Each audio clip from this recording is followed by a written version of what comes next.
If you need to refund Hostinger, you're in the right place. In this video, I'm going to show you the full step-by-step process to request a refund the right way so you can save time and avoid missing anything important. Whether you accidentally bought the wrong plan, no longer need the service, or just want to cancel and get your money back, this quick guide will walk you through exactly what to do. And before we jump in, if this tutorial helps you out, make sure to hit the like button and subscribe for more easy software and web hosting guides just like this one. It really helps the channel grow, and it lets me keep making simple tutorials that save you time.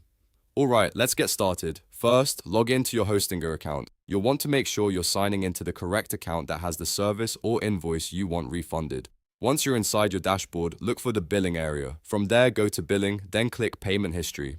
This is where Hostinger keeps your past invoices and payment records, and this is the section you need in order to start the refund request. Next, find the invoice connected to the purchase you want refunded. Keep in mind that Hostinger refunds are usually tied to recent payments, so you'll want to look for an invoice from the last 30 days. If the purchase is older than that, the refund option may no longer be available, so it's important to check the invoice date carefully before moving forward. Once you've found the correct invoice, click Refund. This will open the refund request flow.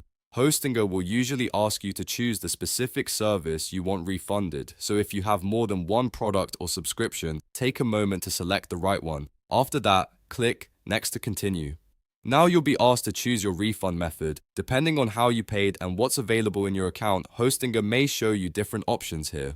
Review the choices carefully and select the method that works best for you. This step is important because it determines how the money will be returned to you once the request is approved. After selecting the refund method, double-check everything one more time. Make sure the invoice is correct, the service is the right one, and you're happy with the refund option you chose. If everything looks good, click Submit Request. That sends the refund request to Hostinger for review and processing. After submitting, Hostinger will handle the request based on their refund policy and the details of your account. In some cases, refunds can take some time to appear, so be sure to monitor your email and your payment method for updates. If you don't see the refund right away, that doesn't always mean something is wrong. Sometimes it simply takes a little time for the process to complete.